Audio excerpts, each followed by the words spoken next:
Good afternoon to you all, and welcome to the third webinar in our Virtual Academy of Large-Scale Change webinar series. My name's Elaine Bayliss, and I'm going to be your host for the webinar this afternoon, very ably supported by my colleagues who you can see on screen now. So we have Dr. Ian Smith and Michael Anderson, who will be helping me to look after the chat box. And also we have our lovely colleague, Rachel Gray. Rachel will be looking after all things technical for us. So if you have any problems today with joining the WebEx at all or with sound, do drop Rachel a note in the chat box. WebEx is already trying to stitch us up by changing all of the font in the slides today. So we've been having some interesting fun and games just ahead of the call, but hopefully it all goes swimmingly from this point on. Right, it's my very great pleasure to introduce you to our guest speaker today, who is Katherine Pereira. Katherine is the Deputy Director at NHS Horizons, and she has an amazing and diverse career in law and mobilising and working out in the US with Professor Marcel Gantz on public narrative building. So I'm going to hand over straight to you, Katherine, for you to take us through the next hour. Lovely. Thank you, Elaine. Can I just check that you can hear me clearly? We can hear you loud and clear, Katherine. Lovely. Thank you. Hello, everyone. It is, as ever, a real pleasure to be here, and I always love working on the Virtual Academy and with Elaine and colleagues, so thank you for inviting me back. So we're going to spend our time together over the next 55 minutes or so, looking at some of the key concepts around mobilising and organising. We're going to look at the philosophy that sits behind it, think about why it's relevant for large-scale change, and I'm going to do a deep dive on one of the key methods of organising in public narrative, which is called the SelfUsNow framework. And we'll look at how that framework works. And I'll also then look at some examples of it in practice. First thing I want to say is how you can be involved and help to shape and create the session.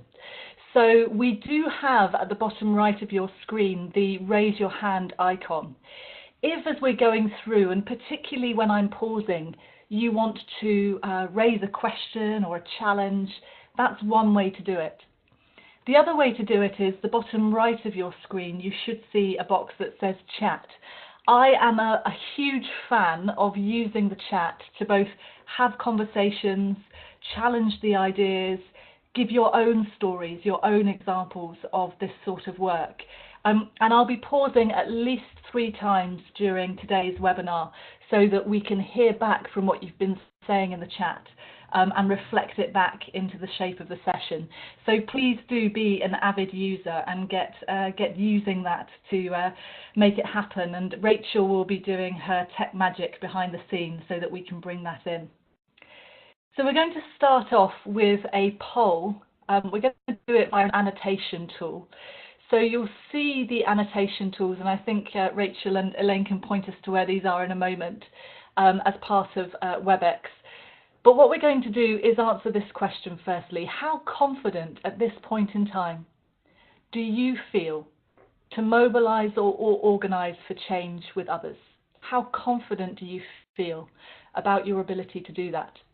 So when there they are, the annotation tools are unleashed. When the tools are unleashed, if you take an arrow or a pen, whichever you prefer, and 1 is little experience, skills or confidence, and then 10 is if you feel highly skilled and experienced. And the beauty of the arrows is I can see your names, so if you do put yourself as being the Jedi Master of organising and mobilising, I may just be handing the session over to you. So keep them coming. I can see we've got, as usual, a fairly fat middle, if I can put it that way, a big cluster in the middle, but also a number of people saying that they have very little experience of this and not much confidence at the moment in organising and mobilising for change. A few others still coming through. Fab. Okay, nobody's daring to go beyond you, Raymond and Ian. So you are going to have to do your bit in the chat box, and also perhaps by making some contributions on the pause points into the session to let us know a bit more about your experience. And I can also see Mary and Emma and Anna there as well, people who feel more confident than others. So I've used the word confidence for a particular reason, and it's this, that when we talk about mobilizing and organizing for change, we are talking about a practice. Now that might seem obvious, that it's a practice. It is something that we learn through doing. But it's really important because what we're going to do in this session is explore some of the key concepts. And what I hope we'll be able to do is to build your understanding, a better understanding of how these frameworks and how these ideas fit together within the model for large-scale change. What we're unlikely to do is to shift that dial on confidence, because confidence in community organising, confidence in mobilising, comes from doing. And it is in the doing that we can make better sense of the world. The good news is that what we're learning when we're doing is things that we know instinctively, I believe, as human beings. So most of organising and mobilising is about re-remembering who we are, why we do what we do in the world, and then learning the ways in which we connect that to the values that other people share with us. So it's a particular frame for thinking about people, and it's a particular frame for thinking about information and knowledge and learning. So I'm going to start off with a quote that I offer to you as something that's slightly facetious. It's a quote from Jonathan Harris, and he says this: "I think people have begun to forget how powerful human stories are, exchanging their sense of empathy for a fetishistic fascination with data, networks, patterns, and total information. Really, the data is just part of the story. The human stuff is the main stuff, and the data should enrich it." Now, a lot of what I'm going to talk about today is stories, or what I'll call narrative, our ability to create from our experiences narratives which move other people to action. And I make no apology for focusing in on stories and for thinking about it as a form, a rich form of context around which data sits. One of the reasons I think in the healthcare sector this approach feels countercultural is because when it comes to mobilising and organising, very little of it is amenable to measurement, even though its effects are things that we can readily observe and understand. So the second frame I'm going to give you to kind of open the context for what we're talking about is about how what we're doing here is much more of an art than a science. And it's important to understand that. There's this wonderful saying that all models are wrong, but some are useful.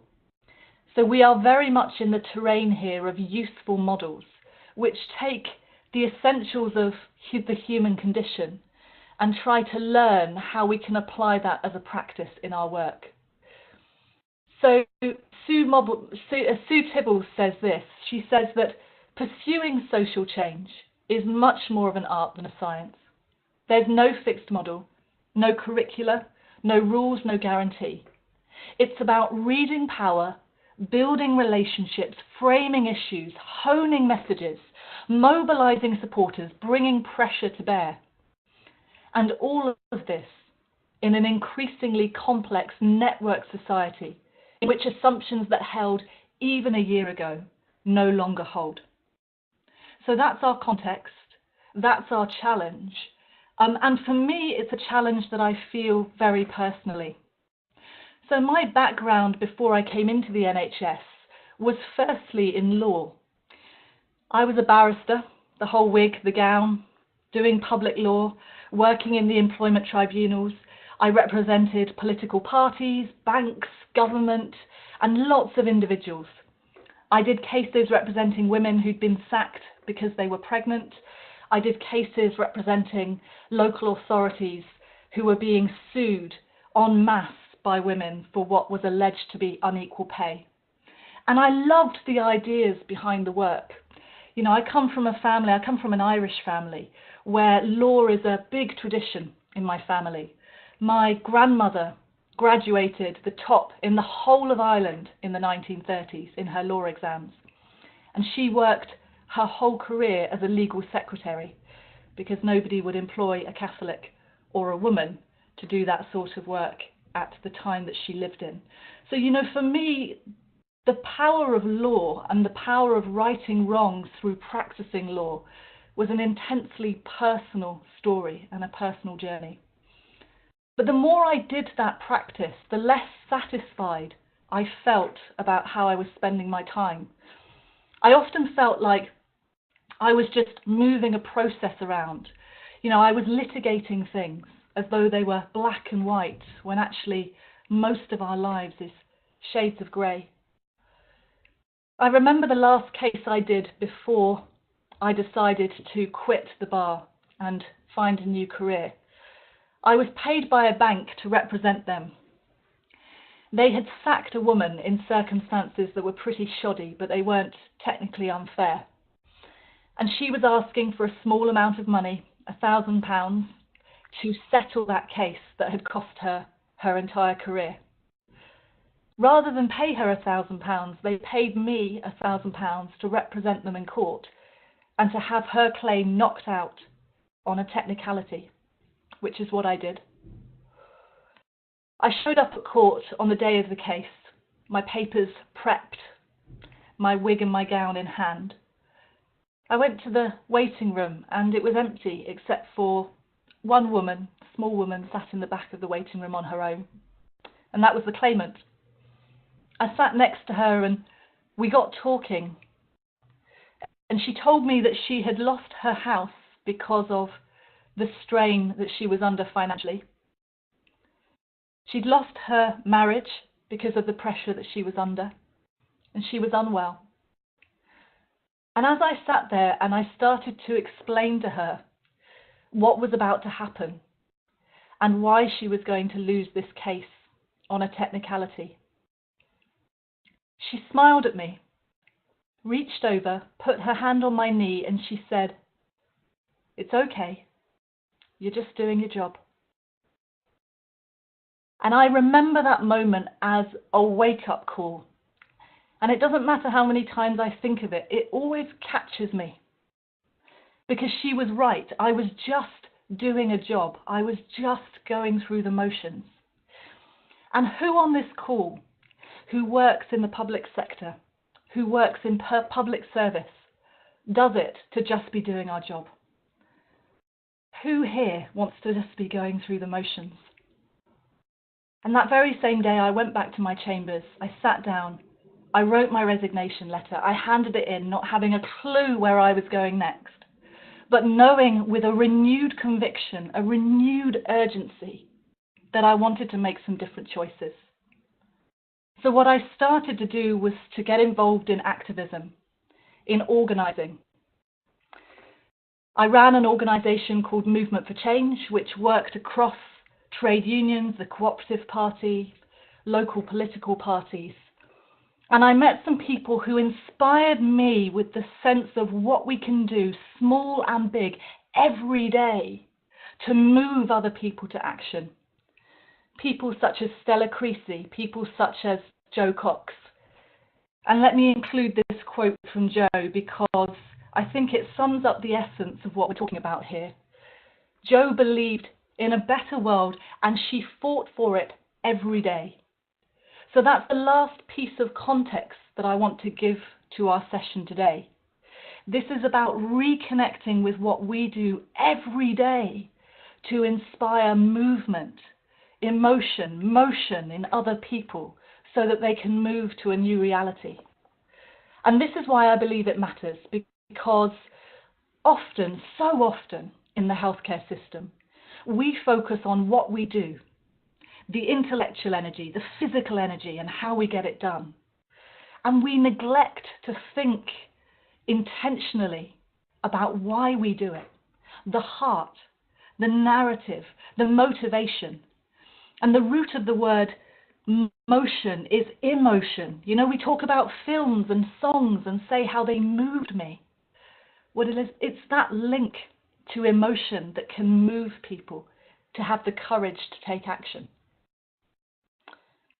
Now, so often in the health system, since I joined 2.5 years ago, I hear this word permission. Do I really have permission to act? And we talk a lot about structures and what constrains us. So let me offer one reflection. When we think about permission, what is the issue on any given challenge? Is it about what's happening externally? So the rules, the immovable things, the legitimate constraints on how we act? Or is it a question of my own confidence, skills, and courage to take a different step? In other words, do I have all the external circumstances that I need, regardless of my permission in a hierarchy, to achieve small changes? And is there something in me that's stopping me from acting?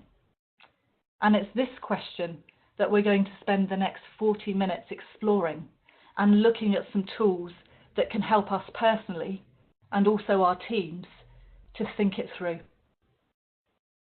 So let me just pause there for a moment, and Elaine and Ian, come across to you in the chat box and find out what people have been sharing.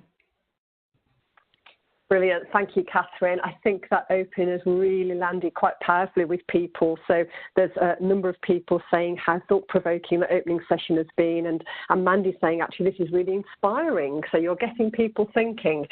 We've just had a comment come through from Sean, and he's saying, very interesting background. I also have a strong history in activism. I was the branch secretary for Unison in my last workplace. If you ever get the time, we should meet up. He would be very interested in hearing more about your activism and how this was framed to take people with you.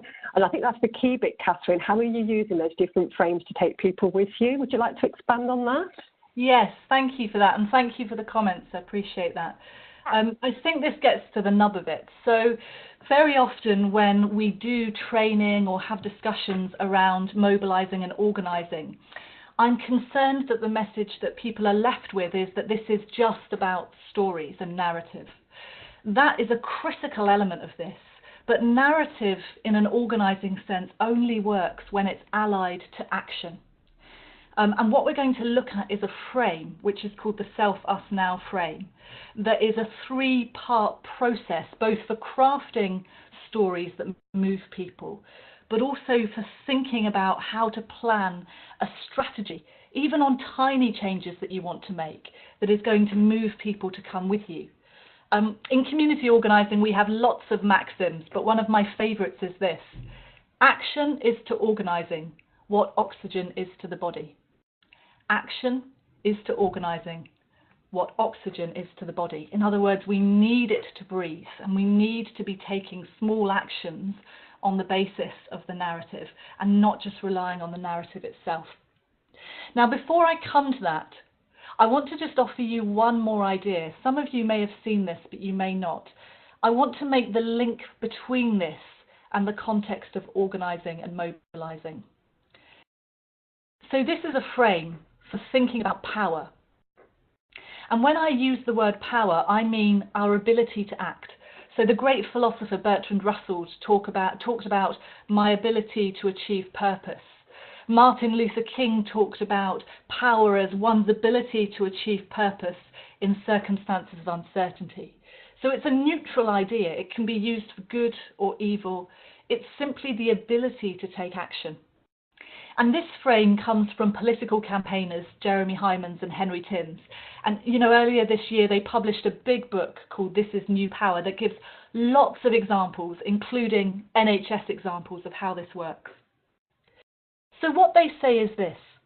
Having worked in political campaigns right across the world, they see power being used in two broad ways. The first way they call old power. So old power is like a currency. It's finite. I have it, I give it to you, you have it. It's transactional.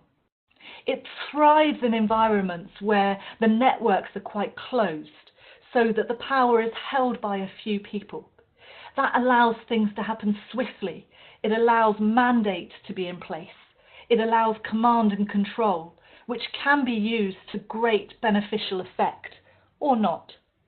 And it thrives in circumstances where the flow of information is closed. And old power is primarily concerned with what we do and how we get it done. what they do is to contrast this with what they call new power. So new power is much more like a current, like an energy, like electricity. It's made by many people, and it operates with the attractor principle, which is basically you do good stuff, other people will come. So it's about pulling people in, sharing, being radically open, both in terms of a value set and an operating model.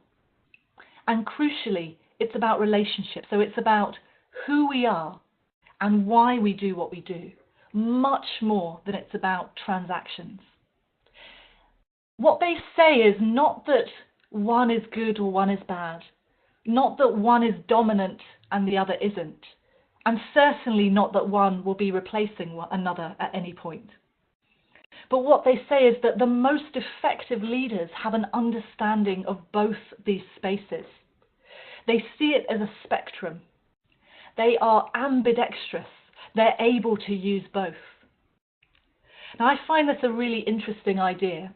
From a mobilising and organising perspective, if you look at this for the NHS, I would suggest that we are intensely comfortable both in operating in an old power way and in thinking of our work in that context. And sometimes that is really effective and powerful.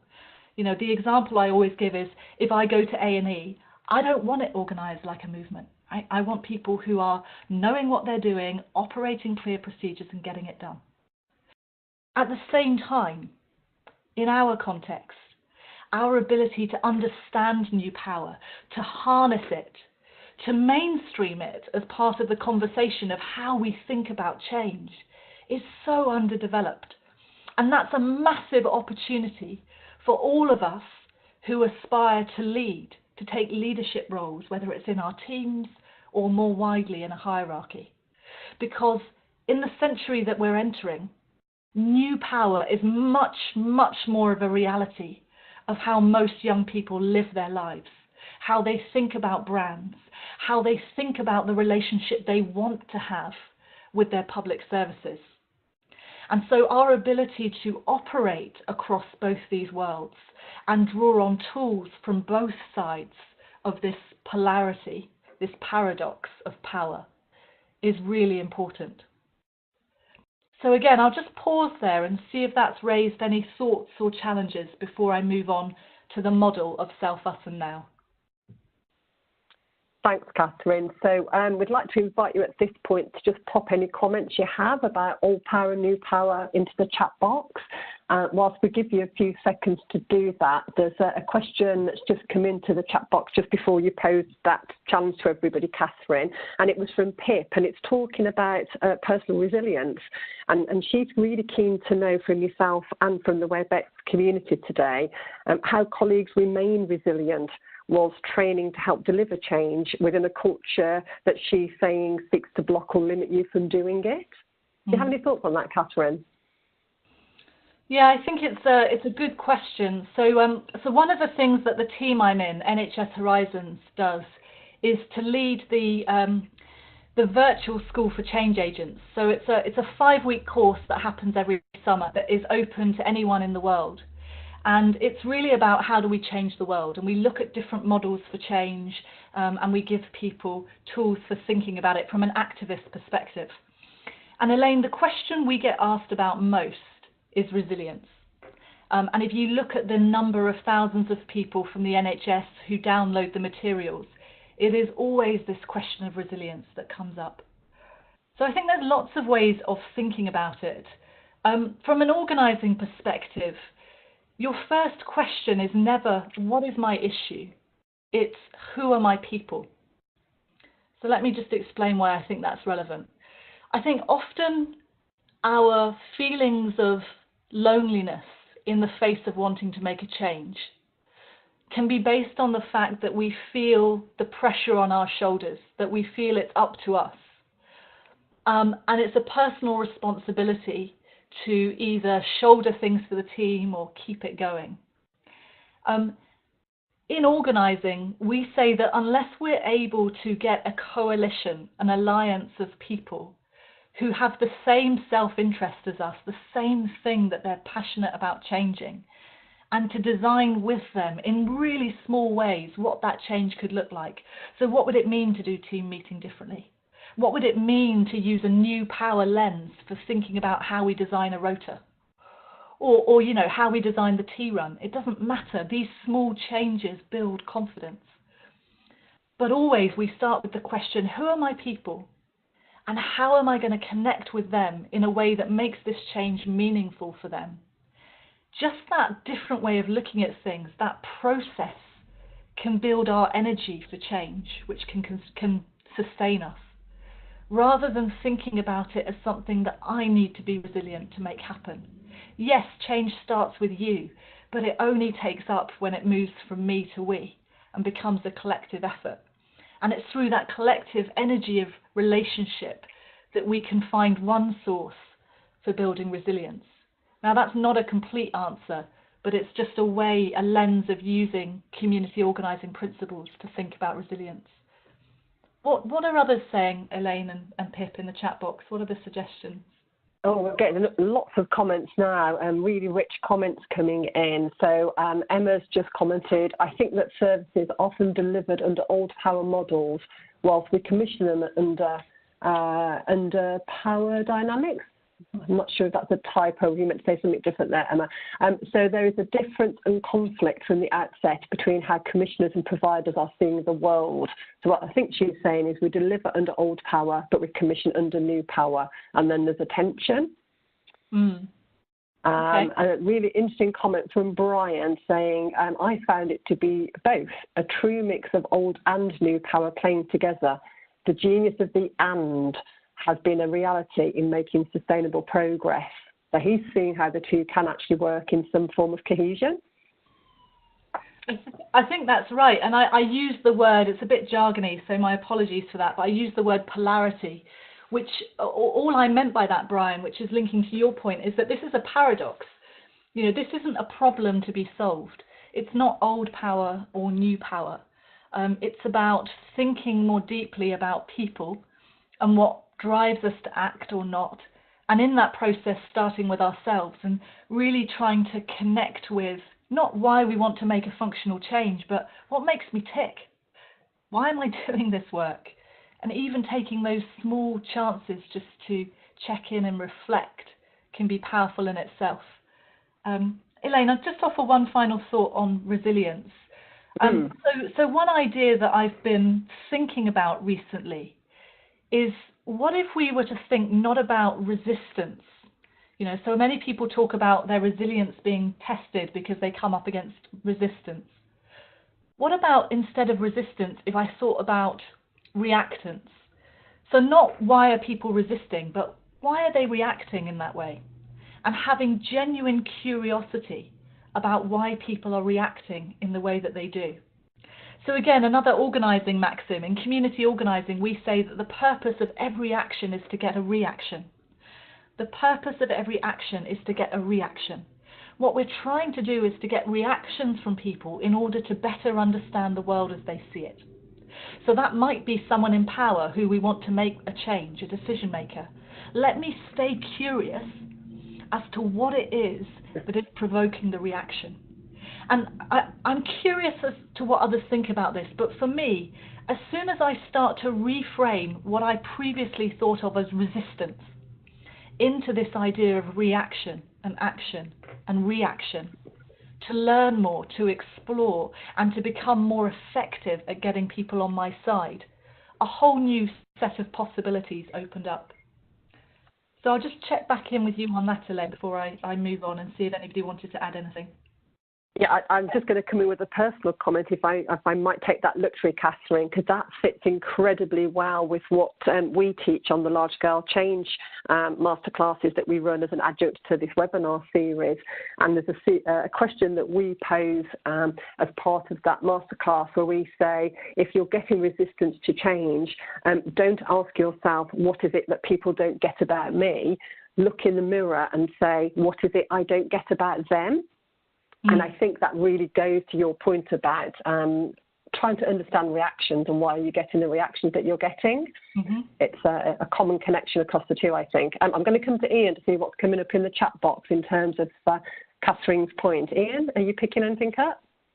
There are some good comments on the old power, new power debate, points about it being problematic if we have leaders operating in old power mindset, but staff operating in a new power mode, but also comments about the impact of being able to use both smoothly, which I think Katherine has discussed. Some points on resilience about important to have not only personal resilience, but organisational resilience as well. So I think you've definitely stimulated some thinking and some reactions from the delegates this morning so far. Just pick up on that last point. I think that's right. There are many different ways of thinking about resilience questions. And again, you know, this is just a personal view, but having worked across a number of sectors now, I think in the NHS we seem to frame resilience as an individual challenge. It's the way that we talk about it, which is curious to me because when I worked in organising and social enterprise, we always framed resilience as a collective challenge. What are we doing that creates the conditions in which people can thrive, in which people can be well, in which people can do their best work? Because at the end of the day, in that sector, all we have is our people. We don't have organised money. We sure as heck don't have organised power. We just have our people. And so unless we are taking that question of resilience as a collective challenge, we're going to be in real trouble. There is the Centre for the Cognitive Institute, I think it's called, in Australia, have just released a paper for clinicians on this idea of collective resilience. So I would commend that to people if you want to have a read and see some models that they're using for building team conversations around the collective piece. Elaine, your comment was about what I would call self-interest. So really understanding what it is that makes other people tick. And I'm just going to bring us to Alexis de Tocqueville. So he was a politician, a writer in the 18th century. He covered the French Revolution, and he also went to America at the birth of that nation. And he talked about this idea of self-interest properly understood. So self-interest is not selfishness. It's not about me, me, me. It's about taking the time to intentionally think about what motivates other people. And de Tocqueville argued that that is a precursor to being able to move them. Unless you really engage with the world as others see it, you cannot take them to the world as you believe it should be, which is a key part of this way of thinking about leadership. And he said this, he said, knowledge of how to combine is the mother of all other forms of knowledge, and on its progress depends that of all others. So the stakes are really high. And I'm going to take us just further back in history to introduce this model that I've been talking about, SelfUsNow. I'm going to take us back to the first written record we have of this model being used to shape the way that people think about the world. And it comes from the 1st century BC, the great Rabbi Hillel, the elder, who was working in Jerusalem in the 1st century BC. And the story goes like this. The rabbi was asked by his congregation, "Rabbi, how do I know how to be in the world?" And he answered with 3 questions. And these were the questions. If I am not for myself, who will be for me? If I am for myself alone, what am I? And if not now, when? So if I am not for myself, who will be for me? Now, I would invite you to think of that, again, not as a selfish question, but as a self-regarding question. One of the things I take from that question is this. If I am going to presume to lead, to mobilize others, to organize them, to ask them to step out into public life and do something that makes them vulnerable, then I had better be sure that I can give an account of myself, who I am, why I'm doing this work, why I think it matters, what makes me tick. And my challenge would be, how often do we do that piece of reflection on our own stories, our own narrative, and reconnect with the reasons why we do the work we do? Why does it even matter? So the rabbi's first question I take as a challenge to start with me when I'm thinking about change. What he does is then to connect that to a second question. If I am for myself alone, what am I? Because to be a who in this world and not a what. To be a who means to recognize that we exist in relationship with each other. And in mobilizing terms, my ability to achieve my goals is interdependent on you and your ability to achieve yours. So unless I can craft a story about me that speaks to you, speaks to an us, I'm not going to make a change. So just reflect back on the story I told at the start about the reason I left law. I was trying to explain to you how deeply held my values were, but I also asked you a question. I asked you which one of us does the work we do just to be doing our job. And I wasn't asking you to understand law. I wasn't asking you to connect with me as a barrister. I was asking you fundamentally to remember that sense, that feeling you had in moments where you faced a choice or a challenge and you chose to do what you're doing today. That's the challenge of the second question. And the third question is simply, if not now, when? Now, the key thing here, I believe, is that sometimes when we talk about change, we talk about it as this passive thing. Change happens all around us. Of course it does. But in organising terms, we argue that change is also constructed, that we reach out, we grab a moment in time, and we make it urgent. So Keir Hardie, the founder of the Labour Party, he used to talk about rubbing the sores of discontent and stirring up what he called a divine discontent with wrong. So in mobilising and organising terms, we are never looking at change as something that could happen at some point in time. No, we're looking at what is it now that is so unacceptable that we must take action. What is the urgency of this moment now that makes it intolerable? And again, the challenge for us is, are we framing our change ideas, our passions with that degree of urgency? Because if we're not, we're really going to struggle to get people to move through uncertainty and come with us. So what the Rabbi Hillel was outlining was the need for us to have a story of self and a story of us and a story of now. And I'll put that in another frame so you can see it here. A story of self that speaks to the choices I've made from the challenges I face and that shows people our values without us having to tell them. A story that's bigger than us, that calls to other people and that is concrete. It asks them to take an action with us, remember something, think differently about something, make a small change.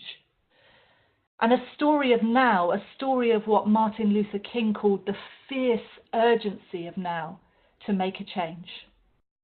So I'm just going to show you 3 different ways of thinking about those 3 ideas, and then again I'll pause and see what people are saying. A story of self. I love this quote from David White. He says, "I do not think you can really deal with change without a person asking real questions about who they are and how they belong in the world." And that's the essence of what we're talking about here. Taking the time to make what you are subject to into an object. Let me explain that. We are all subject to our stories, and we can frame them in lots of different ways. We all have experiences, big or small, that have shaped us. In organising, one of the most basic practices is to take those stories, experiences and moments that we've been subject to, and to start to make them an object that we can look at, we can share with others, and we can use to inspire. So this idea of moving from the subject into something objective that we can work with like a tool is a key idea in organising. The second one I've talked about already, the story of us, and that's the calling to and the acting with. And finally, this slightly humorous way of exemplifying on a placard the difference between relying on changes by explaining what it is and how we do it, and thinking about the urgency of who we are and why now. So Elaine, are there further comments or thoughts and contributions from the chat? Okay, so we've had a little bit of a digression for a few sound issues that people have had, but I think we've sorted those out now. People are sharing actually some of the work that they're doing, Katherine, which is really interesting. So let me just scroll back up. So Kerry Betcher has let us know that NSW, not sure who that organisation is, Kerry, so maybe you can let us know in the chat box, at Tavistock and Portman are currently creating a framework for organisational resilience. And I've commented back to Kay, because it'd be great to hear a little bit more about that, or for them to share that framework with us, actually, so we can all learn as part of this community that we're building through the webinar. I don't know if you've heard about that work, Katherine, that's going on in Tavistock and Portman.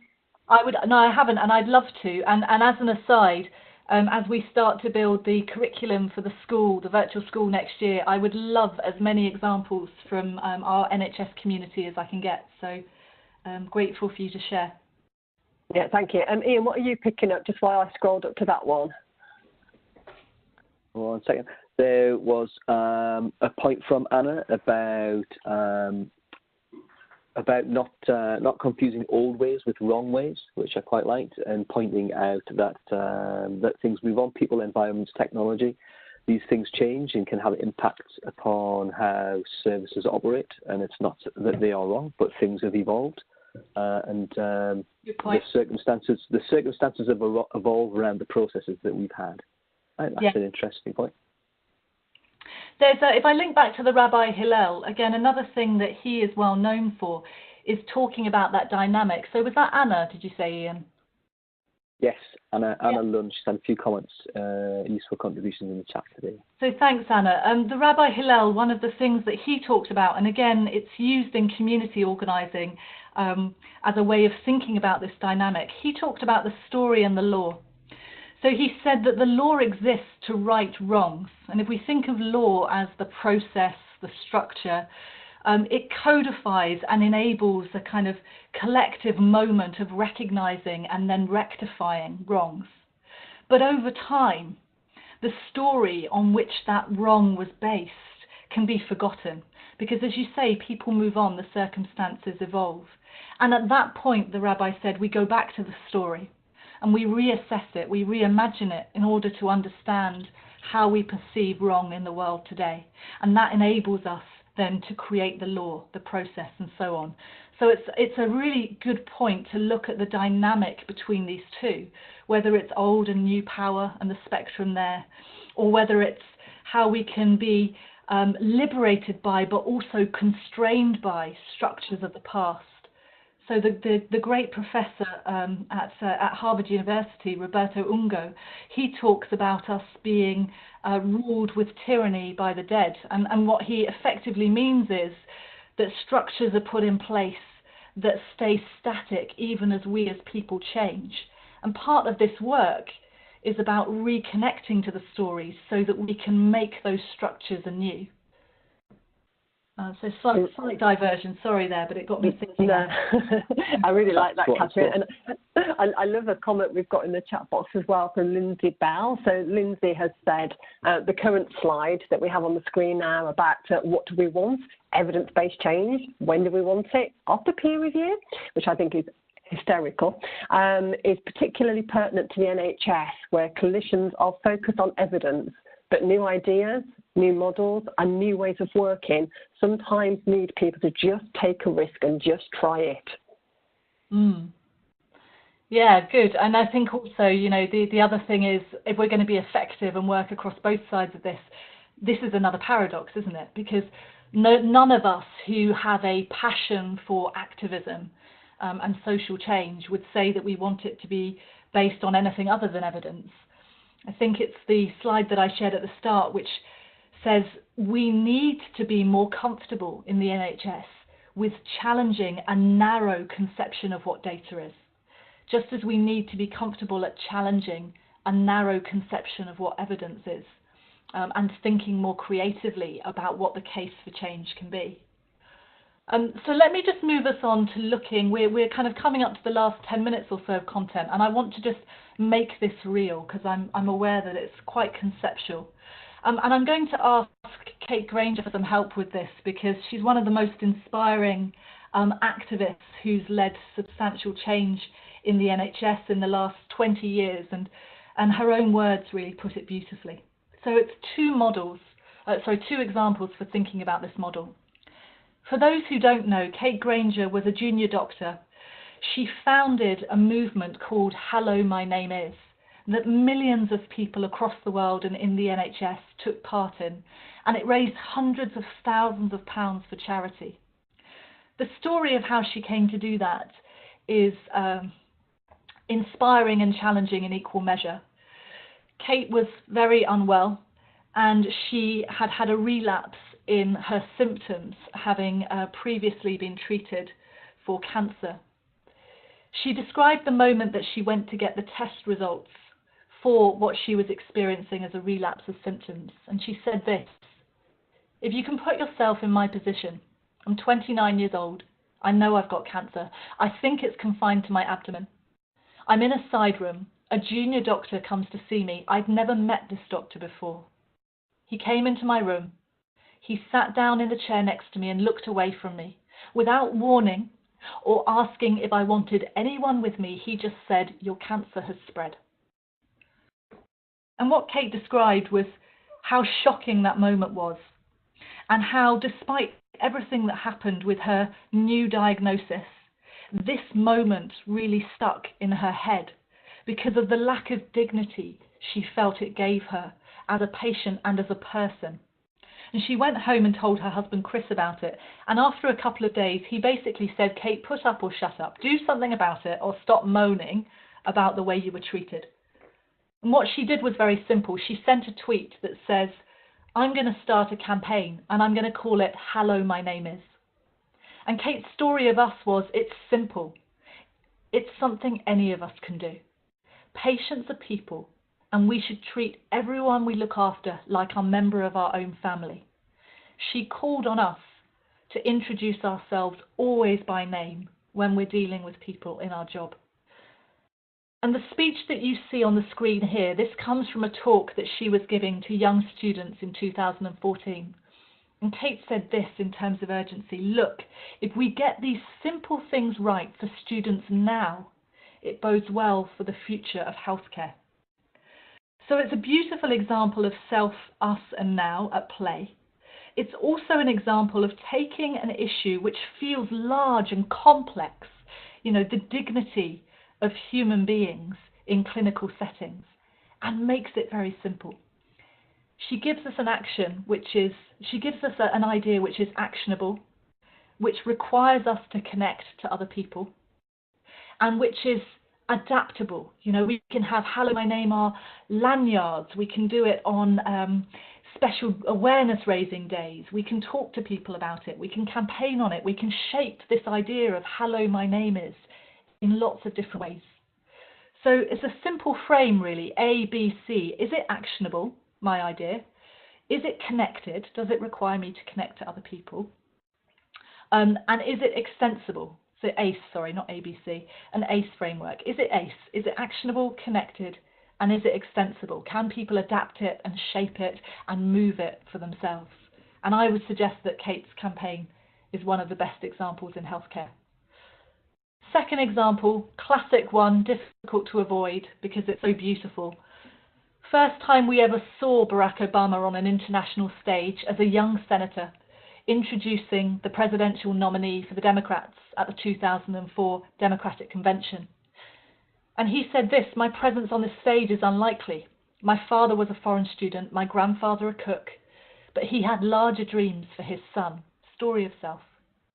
I stand here knowing that my story is part of the larger American story, and that in no other country on earth is that story even possible. A story of us, the American dream, a constructed narrative that's bigger than himself. And this year, in this election, we are called to reaffirm our values and our commitments. So the urgency that grounds it, that plank that moves it from being a narrative into an ask for commitment that people can action, they can connect with, they can adapt it and use it and speak with others about, so that it moves without him. You know, and another aphorism, it's only a movement if it moves without you. So what are we doing to build into our ideas ways that allow people to react to it, to shape it, to take it on anew? So because of time, I just want to close with some final thoughts and then come back and hear what people are making of this in the chat box. First one I want to say is, I want to make explicit something that I hope is implicit. And that is that mobilizing and organizing as a frame for action has a very strong theory about people. And it's this, that people who have ideas and drive are on every street, in every project, every workplace and school, waiting in the wings, ready to be discovered. Someone has to reach them and recognize them. Someone has to ask them to step out, not to be consumers or props or spectators, but to be players in the unfolding drama of public life.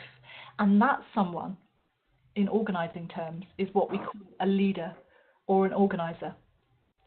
So I think my question back to you would be, do you believe this theory about people? And if we really do believe this theory about people, are our actions consistent with it?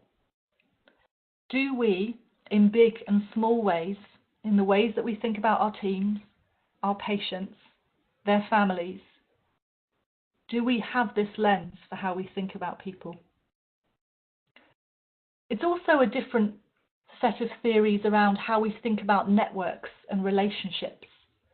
So just to offer one big piece of data, this is data that was collected across a large complex system where thousands of people were interviewed and the results were written up and promoted through the Harvard Business Review about 4 years ago. And the organisation that this relates to was the NHS. This is where the piece of research was done. And when looking at change programs and projects over a 5-year period in the NHS, the researchers came to this central conclusion, that as an agent of change, my centrality in the informal networks is far more important than my position in the formal hierarchy. And again, I'd ask back to you, do you believe this research?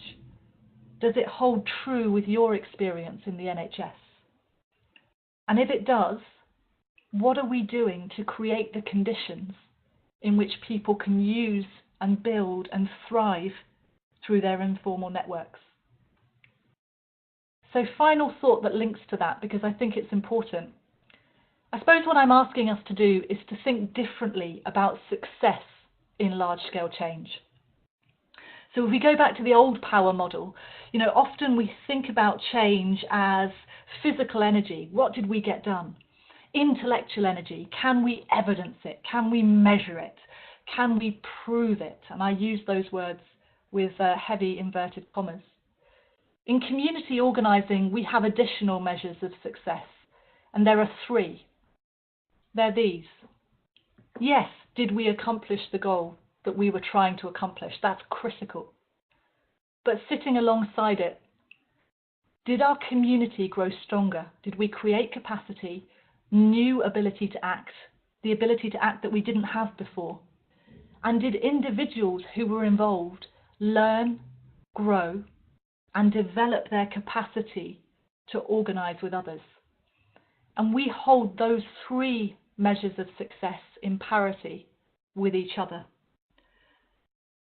So Elaine, let me pause for the last time and find out what's been happening with the chat.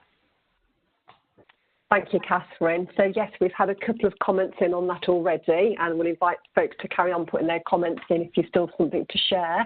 Raymond Cohen has come back and said he totally agrees with you. He believes that centrality trumps hierarchy every time. So interested on your thoughts on that one, and then we'll come to Sean's comment. Yeah, well, I think this is my proclivity, right? This is my bias, my passion. So I'm going to agree with you on that one. But I also need to hold to the fact that whatever point we're at in the NHS, wherever we're working, we're going to feel this differently. And where I work, I have a lot of space to think about these ideas and reflect them back.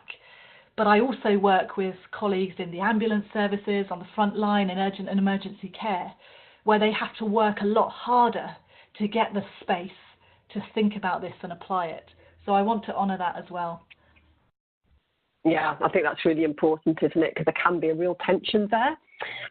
Sean Beckingham is saying it definitely holds true for him, especially with the cross-organisational connections required under the transformational agenda. And I think that's really key, isn't it, Katherine? We are moving to a different way of working so that we're trying to support our whole communities rather than working in our organisational silos. Yes, and I think that's a huge opportunity for this way of working. So I think I said earlier that I make no apology for talking about stories. I would also assert that this way of working is under-theorized, it's underdeveloped, and it's seen as countercultural. But it's only seen that way because we allow it to be. If we choose to practice and become more comfortable at using these concepts and using this language, we will, through that language, shift the way that people think about these ideas in our health service. And it brings me to the last point I want to make before handing back to you, Elaine, which is about courage.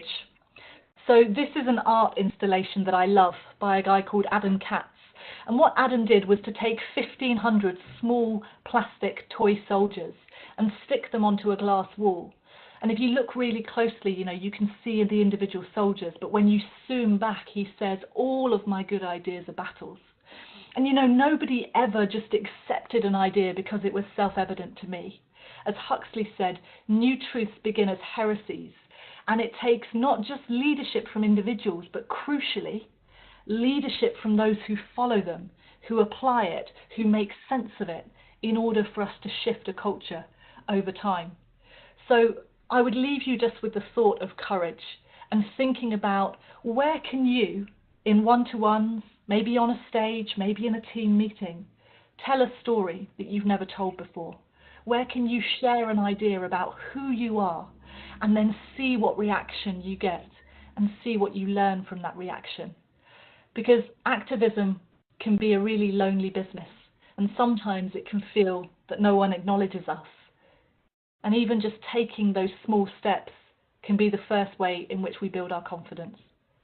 So thanks very much, and Elaine, I'll hand back to you. Thank you so much, Katherine. Inspiring as ever, as I think the comments in the chat box say. Just before we close in, were there any other major comments from folk on the webinar today that we ought to pick up and address?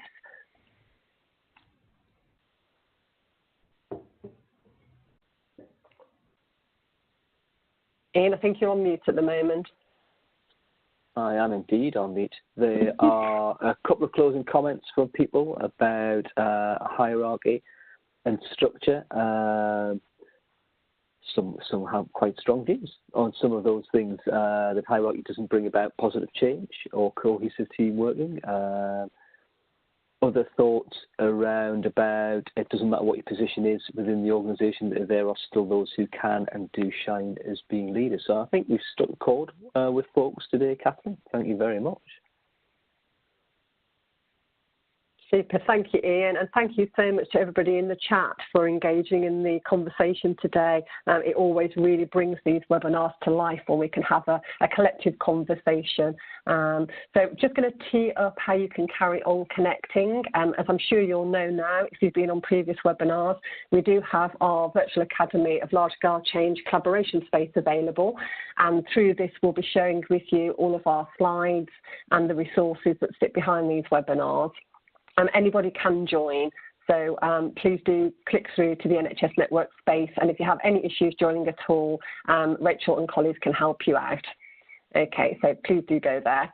And just to tee up what's coming next, next week we'll be expanding on the change model. That will be a session led by myself and colleagues Michael Anderson, with Ian chipping in for good measure. So please do join us, and we'll have a walk through the change model and how that can help you with your transformational change programs out in the system. That's coming to you on the 29th of November between 12:30 and 1:30.